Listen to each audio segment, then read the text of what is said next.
we were discussing about the factors affecting enzyme activity. In the last video we have discussed about the first factor, that is temperature. Now the second factor is pH. pH means each and every enzyme works at a specific pH. Enzyme works at specific pH. For example अगर हम अपनी body से different enzymes का example लें तो first one is salivary amylase. Second is the pepsin and third is the trypsin. These three enzymes, nature is different, their site from of the release is also different, and they are found in different types of digestive juices. But all these three different enzymes works at different pH. First of all, this salivary amylase, which is present in saliva and helps in digestion of the carbohydrate, and it works at the 6.8 pH, means slight acidic pH. Normal neutral pH is 7 and it is 2 point below than the neutral pH. So 6.8 is slight acidic, and this salivary amylase works at this 6.8 pH. When we talk about this pepsin, it activates under the effect of HCl inside the stomach, and in HCl pH remains approximately 1 to 2, means we can say highly acidic pH is there.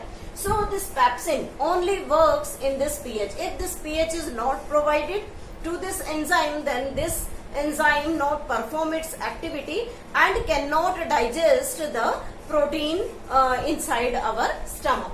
When we talk about this trypsin, then this trypsin activates with the help of the bile juice, which provide it the basic pH, and it remains active approximately 7.8 to 8.5 pH, means it activates in the basic medium. So we can say that different types of enzyme working on the different substrate molecule, they will act on the different pH level. We can say if we take the graph, that is rate of reaction and the pH level, then what will happen?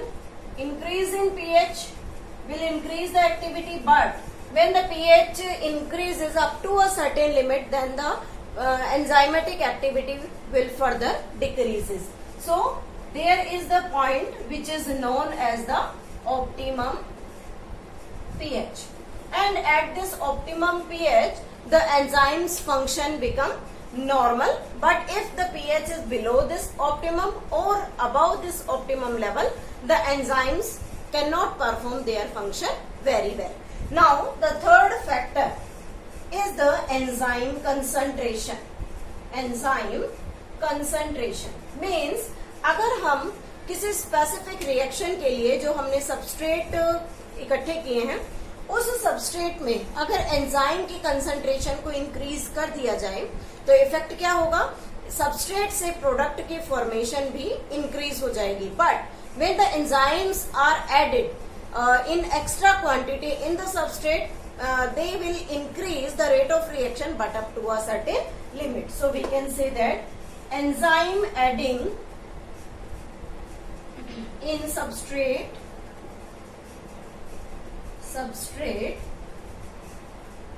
or we can say extra enzyme adding in the substrate will increase rate of reaction but up to a certain limit, and this certain limit is known as the saturation point. लेकिन अगर इस saturation point से ज्यादा enzyme की concentration increase होती है तो हमें कोई भी बेसिक इफेक्ट उस कंसंट्रेशन में नजर नहीं आएगा. Fourth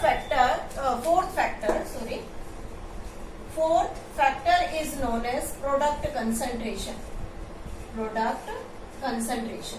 Generally, substrate plus enzyme forming substrate enzyme complex, and this substrate enzyme complex get converted into the product and it will separates the enzyme. अगर यहाँ प्रोडक्ट बनने के बाद हम इस प्रोडक्ट को यहाँ से सेपरेट ना करें, इसी एरिया में उसे रहने दें, then what will happens here? This product may change into substrate molecule further. Means if the product is present in the reaction area, then the reaction become backward. Reaction वापस से reverse हो जाएगी और product से वापस substrate की formation start हो सकती है. इसलिए जैसे जैसे प्रोडक्ट बनता रहता है, रिएक्शन एरिया से उस प्रोडक्ट को रेगुलरली सेपरेट किया जाता है ताकि उसके अंदर प्रॉपर सबस्ट्रेट की कंसंट्रेशन रहे. एंजाइम जो है वो अपनी एक्टिव साइट से सबस्ट्रेट के साथ बाइंड करे और उसके रिएक्शन से प्रॉपर प्रोडक्ट की फॉर्मेशन करे, और as soon as the product is formed it get removed from the reaction area so that it not affect the enzymatic activity. Next feature of the, or you can say next factor affecting is substrate concentration. Substrate concentration. अगर reaction area में substrate की concentration को increase किया जाए, then it will affect the enzymatic activity or the rate of reaction. If the substrate concentration increased, then rate of reaction also increased. Rate of reaction also increased. लेकिन यहाँ पर दो factors हैं कि किस तरीके से रेट ऑफ रिएक्शन इंक्रीज होगा. First, rate of reaction increase हुआ due to more occupation of active sites. Suppose that अगर किसी एंजाइम के पास 10 एक्टिव साइट्स हैं और वहां पर हम सबस्ट्रेट 5 मॉलिक्यूल ही रखें, तो what will effect here? Substrate पर 5 मॉलिक्यूल और एंजाइम की एक्टिव साइट्स 10, तो 10 में से 5 साइट्स को तो वो ऑक्यूपाई करेगा, लेकिन 5 रिमेन फ्री. और अगर हम उसमें 5 फर्दर सबस्ट्रेट को ऐड कर दें तो all active site get occupied and they will form the product.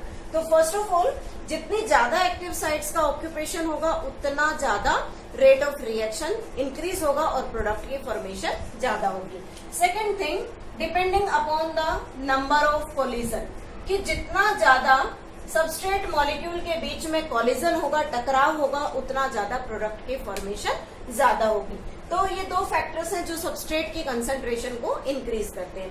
अगर हम इसे देखें कि किस तरीके से जो सबस्ट्रेट कंसंट्रेशन है वो एंजाइमेटिक एक्टिविटी को इफेक्ट करती है, तो उसके लिए हम एक ग्राफ प्लॉट करते हैं.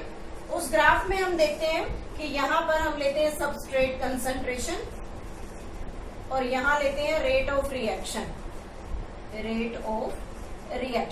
इसमें क्या देखते हैं कि जैसे जैसे सबस्ट्रेट कंसंट्रेशन को इंक्रीज करते हैं, लेकिन वहां अगर एंजाइम लिमिटेड है, then what will effect can be seen like this. Means reaction without enzyme.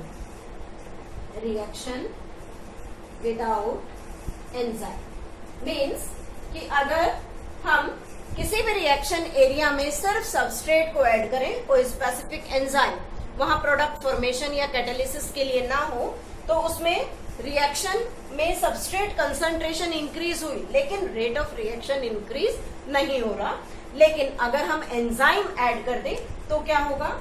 If we add the enzyme and increases the substrate concentration, then it will reaches up to a certain limit. और इस तरीके का एक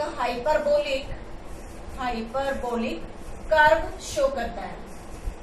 hyperbolic curve. इस hyperbolic curve में हम देखते हैं कि यहाँ पर जो हम रेट ऑफ रिएक्शन है उसको किस तरीके से शो कर रहे हैं, देखिए this is,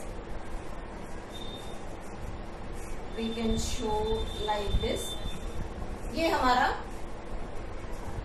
V maximum means rate of reaction को यहाँ हम V वेलोसिटी से शो करते हैं। और जब हमने यहाँ सबस्ट्रेट की कंसंट्रेशन को इंक्रीज किया तो एंजाइम के साथ, मीन्स यहाँ पर एंजाइम्स प्रेजेंट है, reaction with enzyme, reaction with enzyme. तो रिजल्ट क्या निकला कि जितने भी एक्टिव साइट्स थी उन्होंने सबस्ट्रेट को ऑक्यूपाई किया और रेट ऑफ रिएक्शन वेलोसिटी जो है वो रिएक्शन की वो इंक्रीज होती जा रही है, लेकिन एक लिमिट तक इंक्रीज होती है। तो इस वैल्यू को हम यहाँ क्या कहेंगे, V max, V maximum means कोई भी सबस्ट्रेट किसी भी एंजाइम की प्रेजेंस में एक स्पेसिफिक मैक्सिमम वेलोसिटी तक अपनी रेट ऑफ रिएक्शन को इंक्रीज करता है, so it is known as V maximum. लेकिन जब हमारी रिएक्शन ने इंक्रीज करना स्टार्ट किया था तो उस इंक्रीज की वैल्यू को हम किस तरीके से नाप सकते हैं, that is due to the Km value.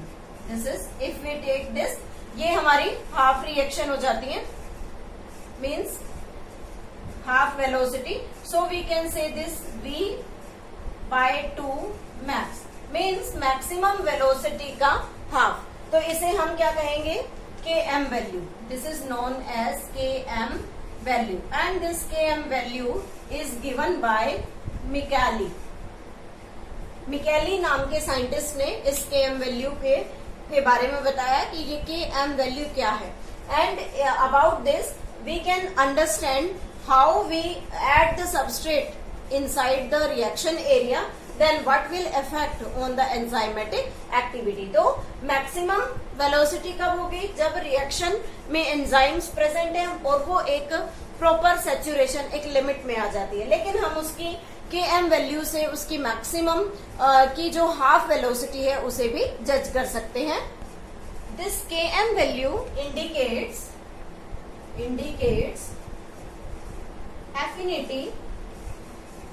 affinity for